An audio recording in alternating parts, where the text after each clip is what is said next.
All right. Hello, everybody. My name is Samantha Bruno. I am the Assistant Director of Graduate Career Services at the Marks School. I'm joined here with Suzanne Grossman, Deputy Director, and Stefano Verdesoto from GCMC. So if in the chat quickly, if you could throw in which school you're coming in from, whether it's one of the Baruch schools or perhaps somewhere else, we would love to know. So thank you for joining us for this info session with BDO FMA for their summer 2023 internships. Today presenting will be Raquel Paulino, Mark's alum, along with Connie Meltzer. So without further ado, and just before we get started, there will be a Q&A built in for the end of the presentation. So we encourage you to hold your questions until then. But if anything is burning, feel free to throw it in the chat and Raquel and Connie will get to it at the end. All right, Raquel, Connie, go ahead. Awesome. Well, thank you so much, everyone, for taking the time to join us today. I will start off. My name is Raquel Paulino, and I'm a manager at BDO FMA, specifically in the New York City office. I've been with the firm for almost 3 years at this point. I also attended Mark School. So I was attending part-time while I was working at FMA. So I feel your pain if you're a part-time student or full-time student. I will pass a little bit about me. I have a background in nonprofit, working with nonprofits, specifically with direct service organizations here in New York City. I was doing a little bit of everything, law-related, financial literacy, housing work, and one thing that tied to it, you're probably thinking like, why is she doing finance? That doesn't sound like, where's the trend there? Well, first, I love working with nonprofits. And one thing that I noticed is that I really enjoy capacity building. I love working with organizations one-on-one, and I explored and found BDO FMA and saw that that was a good opportunity to really learn more about financial management and just learn about the inner workings of a nonprofit organization from that perspective. So now I will pass it on to Connie, who is my colleague here at BDO FMA and will be helping co-facilitate this session today. Thanks, Raquel. It's nice to meet you all. My name is Connie Meltzer, manager here at BDO FMA. BDO FMA. I use she, her pronouns. And I've been with the firm for about 2.5 years now. My windy path to finance and nonprofit finance starts with 2 years of AmeriCorps service, where I worked with high school students on college applications, which was really fun, but wasn't the right move for me long term. So ended up working in education for a couple of more years on a fundraising team at a charter school network, and found while I was managing the database and doing revenue analysis and projections, that was really my sweet spot. Ended up pivoting, went back to business school, got my MBA, and BDO FMA was really a perfect kind of marriage of my programmatic experience and my nonprofit experience and taking things to the operations side. And it really has been allowing me to learn a lot about a lot of different types of nonprofit organizations, their business models, while kind of developing my finance skill set as well. Thanks, Connie. I will add on to that. I do not have a finance background. And so I think people say, oh, you're an accountant. I'm not an accountant whatsoever. So I will explain a little bit about BDO FMA, because if you have heard of BDO, it's an accounting firm, right? But it has other different types of sectors within BDO FMA, and one of those is FMA. So FMA stands for Fiscal Management Associates. We started off about 20 years ago, primarily working with nonprofit organizations and funders throughout the country, particularly looking at nonprofit financial management. Early 2021, we came together with BDO. So we were combined with BDO, and so that is why we're now BDO FMA. And so we work closely with other BDO team members, specifically looking at nonprofit financial management. And so before I continue to really think about the different parts that we offer and the services and products, we wanted to really give you a sense of the core purpose behind BDO FMA, And this is our financial resilience framework. If you've ever attended an FMA training, this is basically in all of our sessions because it's really the framework behind who we are and the type of work that we do. So when we think about nonprofit financial management, we think about it in 3 different ways. So we think about the values of an organization. And so if you look in the middle, you see equity, inclusion. We really like to think about financial management as a team-based approach. So it's not just the finance team. It also involves program. If you worked for nonprofits before, you know that program directors, they tend to have their own budgets. And so therefore, just by having your own budget, having to track expenses, you are also collaborating with the finance team, as well as the development team and the HR team and the IT. So it's a collaborative approach, and we like to think about it as one of the things that should be core to a nonprofit organization. Next, we have mission focus. Of course, nonprofits, all of them have different missions. They're very focused on, you know, why they wake up every single day and you know, being able to meet their mission. That means that they really need to start looking or look into their infrastructure. So organizations that are financial resilient, they're mission focused, they're continuously improving. So they're looking at their processes and their operations and making sure that the things within the organization, so not just the services that they're providing, are running smoothly. And then lastly, within the values, data driven, because of course, you know, everything in this world is data driven. And when I say data driven, I'm not just talking about the numbers, but also the qualitative data that you're collecting. So all of our organizations are collecting this data to make sure that they are making continuously improvements within the organization. Next, you'll see this practice area. And this is when we're thinking about financial resilience, we're thinking about planning. So obviously we're thinking about budget, long-term planning, scenario planning, really thinking about the budget and what is going to help us meet the mission of the organization. Then we have operations. So that's looking at the staffing of the organization. What are the workflows that the organization is using to be able to meet the different areas of financial management? And that also includes technology. And then the last piece around practices is performance management. And it's a little tricky because people hear performance management and they think of HR. But in performance management, in this sense, we're really thinking about how are you monitoring the financial management within your organization. So we're looking about the reporting, how are you presenting the financial story internally and externally. So like, what are the numbers saying about the organization and how are you able to present that to external funders and other stakeholders? And then last but not least, we have the resources. So we believe that obviously all nonprofits, in order to be financial resilient, they need to have an effective leadership team. So that's really thinking about the executive director, thinking about if the organization has a CFO, maybe they have a director of finance. So anyone that's in leadership that's able to collaborate to make sure that all these other different pieces are coming together for the organization. And then next, sustainable business models. So a lot of people, there's like this debate where nonprofits are not considered businesses, but every nonprofit has a business model. Some organizations, they receive a lot of government funding, others not so much. They're really relying on individual giving or foundation grants. So every nonprofit has to make sure that they have the sustainable business model to continue to be able to meet their mission. And last but not least, we have the capital for change and security. Of course, we're thinking about finances. So does the organization have the reserves, the operating reserves? Do the numbers are they able to meet their mission based on what's coming through the door? And so that's really thinking about, you know, how are we gonna, if we have a sustainable business model, wow, tongue tied there for a second, I'm so sorry. Are we able to meet the mission 5 years from now with the resources that we have? And that's really thinking about reserves and the money that's coming through the door.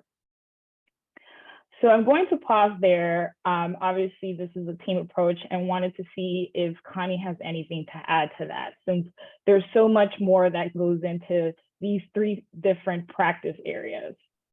I think I'll just sum it up with like, this is really the core and the heart of what we do in kind of all of our different engagements. And I think this is the bedrock of our work.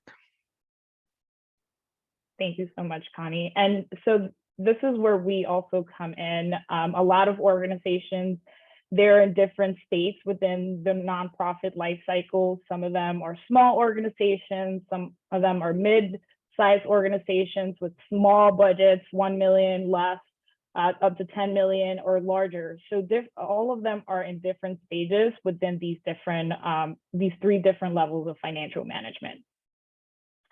So now I wanted to move on to talk about the different products and services that FMA provides. And the first one is consulting and advisory services. And this is the area where Connie and I work every single day. And it comprises a number of things. The first thing is training and coaching. We do standalone trainings on financial management topics. As you guess it, based on the financial resilience framework, we do trainings around planning, financial planning, budgeting, operations, how to understand your internal reports. And then we provide coaching. So after you've attended a training, there's a possibility that you're like, oh, I heard about this thing and I'd like to work closely with an FMA coach to discuss further. The next thing that we do is cohorts and initiatives. And these are much larger, where we are directly working with a funder. For example, if you've heard of Ford Foundation or other government entities that are coming to us and say, hey, we have a portfolio of grantees and we would like you to work with them by providing training. So we would pick 10 organizations and they would be part of a cohort where they would go through training. We would do fiscal trend analysis for them to understand where they are on a financial basis. We also do technical assistance, and I'm like skipping ahead, but part of the cohort, there's so many different components that fall under that it's not just like the training aspect of it. Then we have philanthropic services, and that's working directly with funders through different aspects. So we do program officer trainings to really help them understand what are the numbers behind a Form 990, if you've ever had to look through one, the audited financial statements of a nonprofit, just to give them a sense of like, what is an organization's financial story. We also do other types of work with philanthropic services where we're doing financial due diligence for them. So in the same way as cohorts, they may have a number of organizations that they want us to really work with them one-on-one and help them understand where they are in their nonprofit life cycle and other areas as they relate. Then we have transitional services. So these are organizations that one way or another are going through some transition. And so maybe their CFO is about to leave and they need someone who can provide that strategic level assistance. So someone from FMA can step in for an interim or a number of months to help them through that strategic planning while they look for a CFO. That can also look very differently, where maybe they might be doing some accounting work for that organization, but they're like doing ongoing, somewhat long-term support. Then we have technical assistance projects, and these are more one-on-one support. So we'll have sometimes we'll have an organization come to us and say, we really want to know how our finance team is doing. We would like you to do a fiscal infrastructure assessment. So that's basically when you're thinking of consulting, this is what you're thinking of. Like, we're going in, we're interviewing the finance team, we're asking them all their questions around how they do their work, and then we're putting a report together and letting them know this is what we observed, and these are the recommendations that we have based on these observations. And obviously, we're not just coming in and doing this work, but we're also making sure that this is we're providing a team approach where they're giving us feedback as to the observations, and we're reflecting the challenges that they're experiencing within the organization. We also do other types of projects where we're looking at dashboards. We're helping them really think about, the financial metrics within the organization that they could be tracking. We work on policies and procedures manuals. So that's really looking at, how are you managing the accounting procedures within the organization, and documenting those so that they have something that they can look forward to. If there's any transitions within the organization, they're able to look at this manual and say, this is what the CFO does, this is what the director of finance does, et cetera, et cetera. We also have a number of other projects that we work on, multi-year financial models, where we're really looking at the long term for organizations 3 to 5 years out. And so if you love Excel, that is something that you would excel at, because it gets very technical in that sense. And I think this is where I'll pass it on to Connie to add, because I'm not the finance person. I'm more of a cohorts and initiatives person. I like the talking more than the technical, but I've widened the skill set throughout my time at FMA by doing some of these projects. Yeah, nothing to add there. I think we're happy to talk more about the projects that we're specifically on if y'all have questions at the end. Thank you, Connie. Then we have outsourced fiscal management, and that's really, we have a separate team that works really closely with a number of organizations, and they're providing outsourced help. So that's long-term. It's usually accounting services. So for the most part, everyone on that team is an accountant. They're working on QuickBooks. They're working on Sage Intact, technology implementation, how to, reconcile bank statements. So they're doing the nitty-gritty of the finance for these organizations.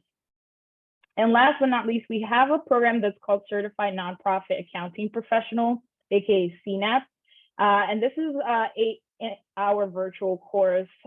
We have started to do in person, and this is more targeted for nonprofit finance professionals. So maybe you're a director of finance, maybe you're a finance manager, you've been doing accounting level work for the organization for at least 18 months. So you've already have an understanding of accounting. And so this is just going in, taking virtual courses to learn more about nonprofit financial management, making sure that you're up to date on different rules that are coming up and have an understanding, since public accounting, at least for nonprofits, is very different than the other type of accounting for profits. So these are FMA product services. And as I mentioned, Connie and I focus heavily on the consulting and advisory services. So now to get into the summer internship and the specifics. So the summer internship is 12 weeks long and it's full-time. So this is really catered for anyone who is a full-time student at this moment. We do provide remote with in-person opportunities. A lot of our work is remote. However, depending on where you are located in the United States, doesn't necessarily have to be New York City or New York in general. There are opportunities. Sometimes we have in-person gatherings where you would come in, but it's not what you would think when you think of consulting, where you generally have someone at the client's office 4 days or 5 days out of the week, however that works, and then you're working from home. You would likely be working with different types of clients at a time, so it wouldn't just be one client. As mentioned, incredible clients, aka great nonprofits, and I know Connie will mention it, but I will say it now. Anyone who's looking to apply to work or to be a summer fellow would really have to be passionate about working with nonprofits specifically, and really thinking about the mission. As I mentioned before, we work with really small organizations and we do really great work for them. So really passionate about nonprofit work. Lastly, another part of the internship is that you would have, at the end of the internship, there would be the opportunity to interview for a full-time role at the end of the summer, if you so wish to continue. And so by that point, you would have some sense of the work that we do more closely, and get a sense of if this is something that you would want to continue with. Okay, so now I'm going to pass it on to Connie. Thanks, Raquel. Yeah, so we've been thinking about possible intern projects for the summer, and just to give you kind of an idea of what you might be doing and what folks have done in the past. So thinking through the way we think about our services is as products, right? So maybe you're developing a go-to-market strategy for a product area. You might be building sector building resources. So one thing that I can think of is something that we refer to often is an operating reserve policy toolkit. So exciting. But that was actually created by one of our summer fellows or summer interns. And that's widely distributed on our strong nonprofit site that we have in partnership with the Wallace Foundation, which are free resources to the nonprofit community. You might be participating in interviews on client projects, like Raquel mentioned. The fiscal infrastructure assessment has a lot of interviews, so you'll be sitting in, hearing about those, what the client is going through or what the pain points are, maybe digesting that information and creating deliverables. And that could be a report, it could be a PowerPoint presentation, maybe you're working in Excel or doing financial analysis, as in kind of like the last section here, researching and analyzing client financial data for internal purposes. So sometimes we're thinking through what do our clients look like and where are they going and what do they need? So you might be doing some of that analysis and those emerging nonprofit industry trends. What's happening in the sector? How can we best address their needs? Anything to add, Raquel? No, I think that was good. Cool. So what are we looking for in an intern or someone who we might hire? Obviously, Raquel said commitment to the nonprofit sector. And we also mentioned that neither of us have nonprofit financial experience or are accountants. So you do not need to have that in your background, but an interest in operations and I'd say a passion for explaining that to others too. Often it's working through what those issues are and communicating that can solve a lot of the pain points our clients see. So really that commitment to nonprofit sector is the biggest. So whether that's nonprofit in your background or if you're looking to make a switch, just make sure that you are bringing that up. As Raquel mentioned, we're staffed on multiple projects at a time. So project management skills, not only for client projects, but also in managing your own time and your own schedule. We're a pretty flexible work environment. And as Raquel mentioned, we're primarily remote. So no one is like checking up on you or micromanaging. And so you really have to be managing that on your own while checking in with your teammates. Obviously, as we mentioned, research and data analysis. So whether it's sitting in on interviews and reviewing those notes and then compiling that information, or if it's going through financial data, you'll be doing that work. And then finally, a big part of our work is communicating with clients, communicating with team members, and presenting that information to the clients or to others. And so those skills are really important for this role. Lastly, what's next? Our application is pretty simple. Just submit your resume. That's really all you have to do. Cover letters are dreaded. And it would be great if you sent us an email to let us know that you attended this, but submit your resume through the link that we'll drop in the chat. Then the next step will be a phone screen with the BDO HR team. And then we'll review those notes and there will be a first round interview with our team. And it's just a conversation to get to know you a little bit better. And then finally, there will be a second round interview with our team as well, different members of the team. And you'll be sent a case prior, but you'll be able to spend some time thinking through how you would approach the problem and talk through that in the interview. Raquel, am I missing anything? The only thing I would add is I dropped 2 links. And so we've been talking about, intern, we are looking for different types of interns and wanted to make sure that we're very specific. So we're looking for one intern to work within our area, which is the consulting and advisory services team. And so ideally, this person would have 3 to 5 years of experience. They would be a graduate student, a current graduate student. And so then we have, and you'll see it at the top in the second link that I shared, the second intern would be transitional services. So as I explained before, this person ideally would have an accounting background. And the only change with this intern is that they could be undergrad. So undergrad or, graduate student, but they would need to have a finance background because of the area that they focus on, that team particularly. They do tend to have accountants or an accounting background or finance background and can understand a few of those aspects. So just wanted to point out those differences within the 2 job applications that I just shared.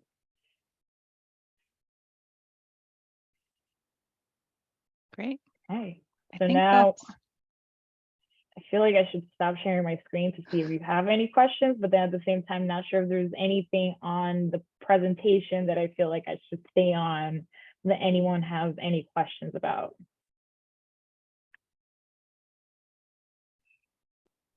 How I guess how many slides do you have remaining? Because then we can certainly open up the floor for any Q&A. No, that's basically it. Yeah. Well, thank you so much, Raquel and Connie. This was a wonderful presentation. So we'll go into the open Q&A portion of the section. So I'll give you a couple minutes if you want to type something into the chat, or if you are so brave enough to raise your hand and ask the question out loud, that will be fine as well. But I guess I'll start off just with a general question. So I know BDO FMA, you are primarily remote. And you mentioned there's a couple of possible intern projects, that can kind of happen throughout the summer. Are there any of those projects, or have you seen typically in any of those projects require a more hybrid presence, sort of more in person, anything like that? Yeah, so it depends on the client engagement and how that is scoped and contracted. So some folks are looking for in-person on-site interviews. So if an intern were to be staffed on a project like that, they would be going to the client site. I think the way that we most envision this is that if you are in the same city as your supervisor for the summer, hopefully you would be meeting in person with them and getting to know the team in person through our, for instance, in the New York office, we do once a month gatherings, but maybe if your project team was all staffed in a similar place, you'd go in and do a brainstorming session or something like that in person. Great, thank you. So there's 2 questions that kind of came through the chat. Let's see. So Susan has asked, what would the compensation for, or is this role compensated? And then Susan asked about full-time roles. I know we're really talking today about internships, but if you're able to answer that question, please do. So I can answer any, or I'll take the first one. So for the internship itself, it is paid. So the internship is $30 an hour. The full-time role, that would be a little different. We can't speak to what that range would be or what the salary would be until you would go up for the opportunity to interview. And I think it would be a mixture of your experience, other factors that HR would consider, but that I don't think I can answer at this moment. I think just to piggyback on that, for the hours of work, it's 40 hours a week.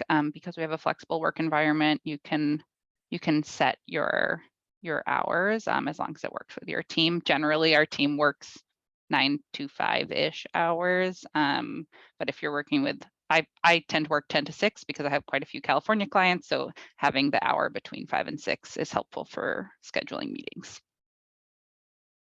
Thank you for clarifying, Susan. Yes, it's $30 an hour, 40 hours a week, as Connie mentioned.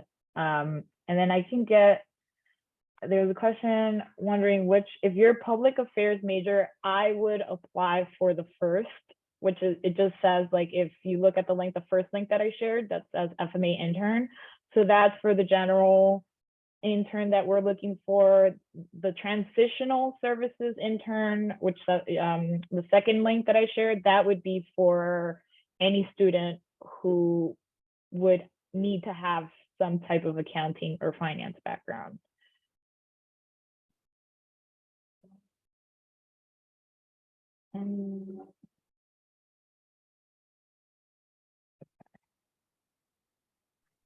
Another question that came through.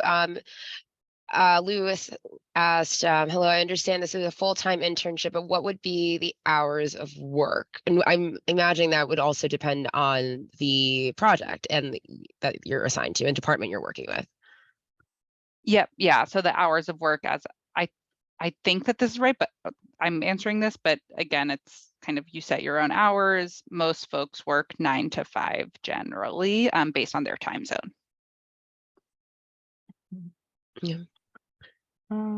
There's a question, what specific software skills will you be looking for? So definitely the common go-to, someone who's able to research, write, communicate. We use a lot of Excel, if anything. I don't think there's any specific software skill that you were like, oh, you need to have, but Excel we use a lot. So if you have Excel skills, that obviously would be a major plus. Generally Excel, PowerPoint. If you have QuickBooks experience, if you have accounting system experience, we use Expensify a lot with clients. So if you're thinking about that transitional role, some of those more accounting or finance software can be a big plus. That's great. Another question, are international students eligible for this internship? We can't sponsor anyone for the internship or for a full-time role. Okay. Let's see any other questions. Other questions coming through. I guess for Cal, like I'll make this kind of very specific to Mark's.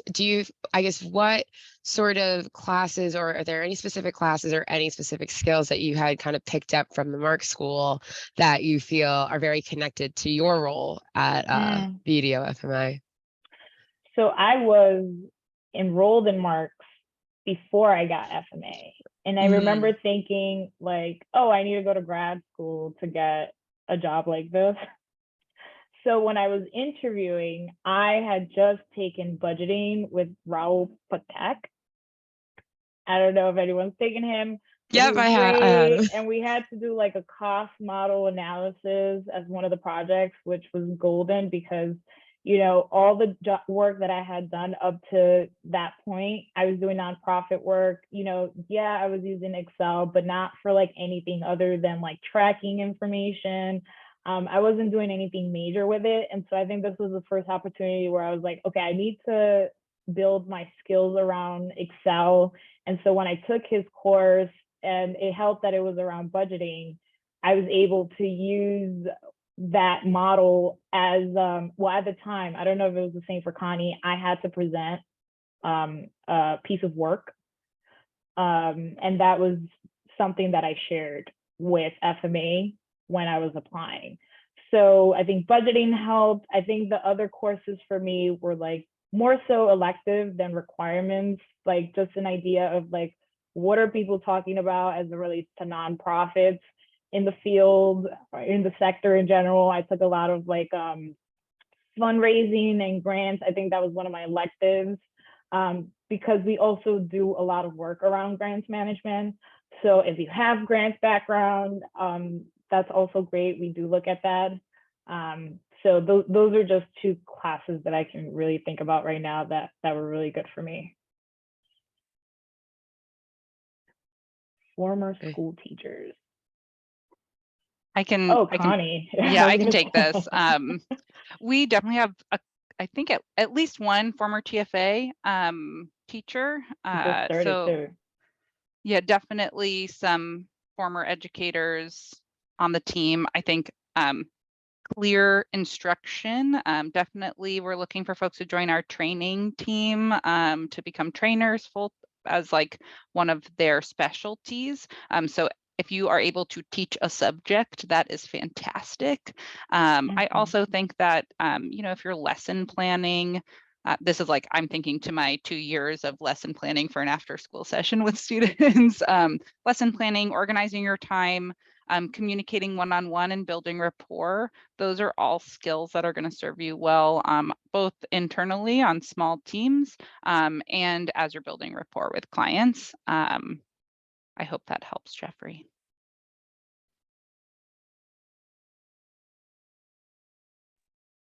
I'd be curious, Raquel, on that transition from working in nonprofits to consulting, and what was like something you had a part of your learning curve, or what surprised you, or yeah, just like, just a little bit, what was that transition like for you?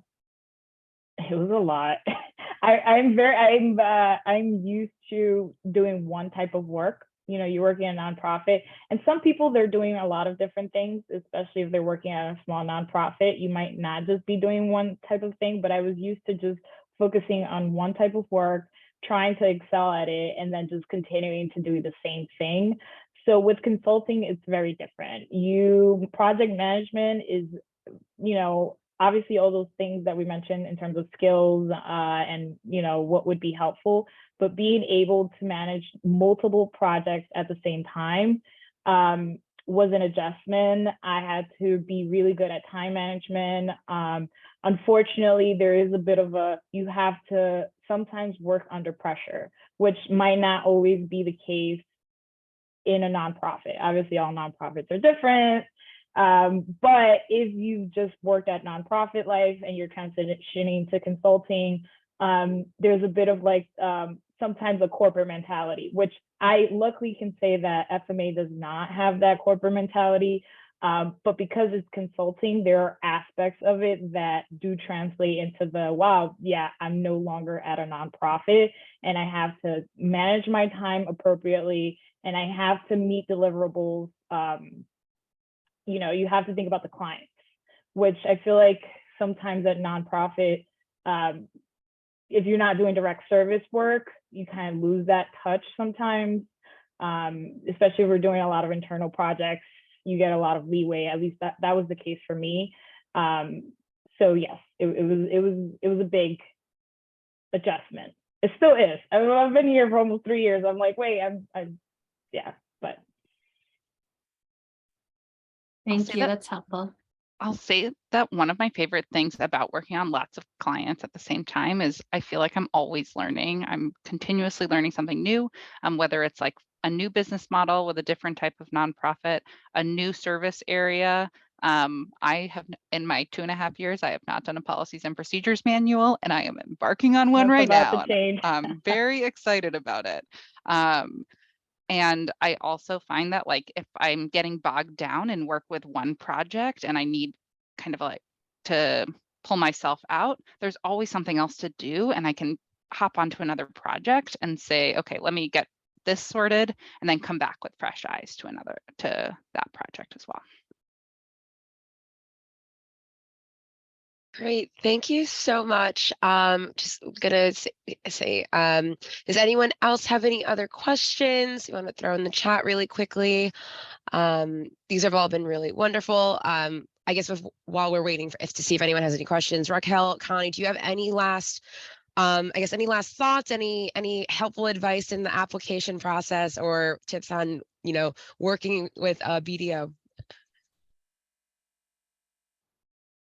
We're like a super flexible, like I would say caring, supportive work environment. And I think that comes through in our hiring process as well. So if you've got questions, just please reach out. I don't think we've put our emails in the chat yet, but I'll go ahead and drop mine in there now.